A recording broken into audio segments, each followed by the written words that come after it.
Here with Kevin, Robert, Martin, the winner of Big Brother Canada 5. How does that sound? It's the most beautiful thing you've ever said, Murtz. It's so good to hear those words. It really is. So I wanna jump right into it. I'm going to give you a bit of a hard time because when you use the veto and saved Ica, I went and said, this is the dumbest move I have seen in reality TV history. Whoa! I did, yes, and I'm standing by it. So I want to know what the justification was at the time. Yes. So they were going to send Ica home. Ica was willing to give up her spot in this house for Dimitri at the final 5. I knew I had to win the final 4 power of veto competition. Ica could not go home because she was a weak competitive threat. So saving her, I made her go to the final 4. I saved her from herself, and I put Dylan up, ensuring that a better competitor in either Dylan or Dimitri would go home. I felt like if Karen was the replacement nominee, I felt like she was so vengeful against me, she could have potentially self-evicted or wanted to go home just so Dimitri could stay and beat me. I needed to keep Karen and Ica off the block to make sure that Dylan or Dimitri went home. That's my thought process. Was it correct? It was a dumb move in hindsight. I could have gotten Dimitri. Well, it still worked out for you. It worked out because I'm the winner, but it was a flop. Okay, so when you were thinking about it, I think that the justification was also that, like, Karen would do what's strategically best and vote Dylan out. It would have been a good move for Karen to get rid of Dimitri. Well, what about the opposite way, then? So let's say you had put up Karen. Do you think that Dylan would have been a safer bet to get rid of her? No, I couldn't trust Dylan to make the good game move because multiple times earlier I felt like he had made the wrong move. Because if Ica and Dimitri were on the block, Dylan was going to evict Ica, which would have been a terrible move for him, right? If Dylan wanted to win this game, he would have to get rid of Dimitri's and then me. So he had almost confessed to me that he wanted that second place. He wanted to get to the final 2. He wasn't thinking about the win. I couldn't trust Dylan to make the correct decision. So I felt like putting Dylan up and guaranteeing one of them go home was the best decision. And thankfully I won, but in hindsight, I would have put Karen up as the replacement nominee for sure. Dumbest move in reality TV. Like Eric gave up his immunity necklace. You're gonna see it everywhere. I went off. All right. So my next question is this: in his jury question, Dimitri said to you, "Why should I award somebody who started playing on day 48 when I started playing on day 2?"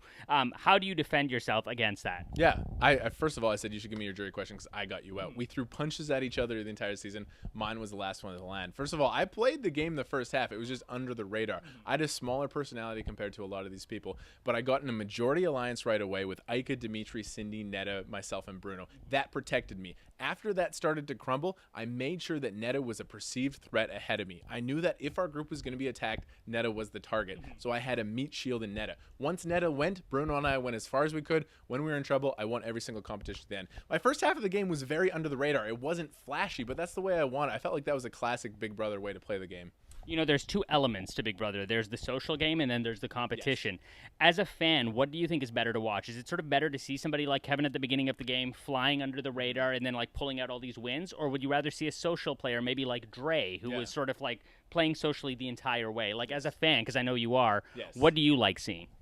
Probably more of the social stuff, to be honest. It's fun to see people mix up in relationships and do that kind of stuff. Like, I really respected Ica. If Ica and Dimitri were in the final 2, I think I would give it to Ica. I just respected her game a little bit more. Yeah, the under the radar stuff isn't very entertaining, but it's like I felt like I had to play that. I didn't have the social capability to play a Dre or Ica style game. I had to play a more Kevin-esque type of game. Why did Karen hate you so much? It was the week 1 when I tried to flip and save Mark. I got blacklisted. I got on the defector side. And then on top of that, we had a bit of a personality clash. So I had already betrayed her in the game, and we just couldn't connect on an emotional level. So it was a combination, and she was really threatened by me. Oh, we battled and battled and battled. The last couple of weeks, though, we really like each other, and I actually think we will be friends for sure. She's someone I feel like I will stay in contact with. One of my favorite moments is when you joke that you had a final 2 the whole time. I have never seen such vitriolic hatred in somebody's eyes in my entire life. She was like, I forget the expletives she even said to me, but there was about a 10-second pause, and I went, Karen, so our final 2 is still on? And she just, because I wanted to save Bruno. It was Karen and Bruno on the block. I knew if we wanted to save Bruno, Karen had to go off, so I tried to poke and aggravate for strategic reasons because I wanted to keep my buddy. Unfortunately, Bruno was kind of toast, but yeah, it was strategy, but it was kind of fun to poke the bear a little bit.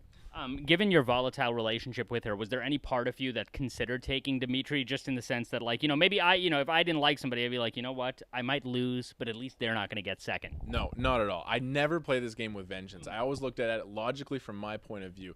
I Didn't think I could beat Dimitri in the final two because he's played an amazing game. I knew I could beat Karen, though, if I got there. So Karen was my final two. After I saved myself in the triple eviction veto, I had Karen pegged as my final two for a while.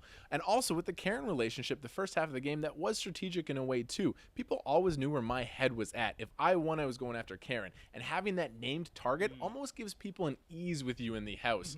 And if you're going to target someone, Karen's a pretty good option because she's unlikely to win a competition very often. What was the biggest difference between the way you played the first time and this time? This time, I felt like I was more humble. I was a cocky little arrogant dude. I was a 22-year-old in Season 3. I was like, I got this game. I'm going to own it. And I just I let the game pass me down. I was very humble this time. I don't think I'm an amazing Big Brother player, but I had to grind and fight this game. I stayed more in the moment and more humble and more focused on the prize. When Bruno left, he whispered something to you before he left, and I asked him, like, what did he whisper to you? And he said, you take care of the game, I'll take care of the jury. It seemed like you guys were super tight. You know, obviously he had a helping hand in the jury, too. My question is this. Why weren't you able to forge that connection the first time? What changed? Yeah, I don't know. Season 3, we're enemies. We just weren't able to forge that connection. There was just a mental wall. This time it was easy because it's kind of like in Big Brother, you know the devil, and it's like the unknown devil or the devil you know. So I was like, all right, I got to work with Bruno. Day one, we clicked, and we knew that we were going to join forces. It was just this almost unsaid connection. We didn't do it the first time. The story would be complete if we came back and worked together, and we did, and we were loyal to each other. If we got down to the final 4, final 3, would we have been tempted to get each other? I think so, but I mean, we'll never know what happened if it got to that point. All right, are you ready for a really hard question? Yes. Okay. I'm ready for them all. All right, so first time, you were in a showmance with Pili. This Yes. time you had something going with, like, William. My question is this. If this was The Bachelor and Stop. you had one rose, who would get it? No one's getting the rose. I would put it in my pocket. Have you gotten that question before? I feel like that answer was like... relationships with all of them, yeah. All right. You made a heartfelt plea to the jury where you said that it was really important to you to represent this season, to be crowned the winner. Why was it so important to you? Because I felt like that really came across. Yeah, absolutely, because I just love this game. I feel like this season has been awesome. Dimitri, Ika made it awesome. There's been some great characters. Netta. The people have propelled this season, and I got the sense of being in here how awesome this season was, and I really felt honored to represent this season as a winner. I feel like the winners do represent each season, and I wanted to represent the season because I think this season has been awesome. And last question is this. So you had the 6. Why weren't Cassandra and Dallas and those guys involved? Like, was that a Kevin decision, or were they just on the outside looking in like any other alliance? I made sure I didn't want to make decisions in that 6. I wanted Netta and Ika to make those decisions. I wanted them to be the leaders in that 6. So strategically, I almost never offered my opinion.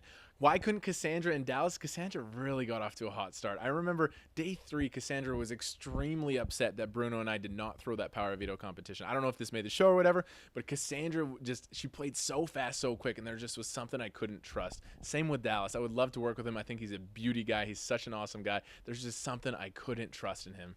And last thing is, what are you going to buy first? Nothing. I mean, I'll buy some drinks and we'll have some party times, but I don't buy much stuff for myself. That is going into an investment account, and we're going to use it to propel the career somewhere. So it's awesome. Amazing. Kevin, thank you so much. Yes, thank you so much. Thank you so much. Thank you so much.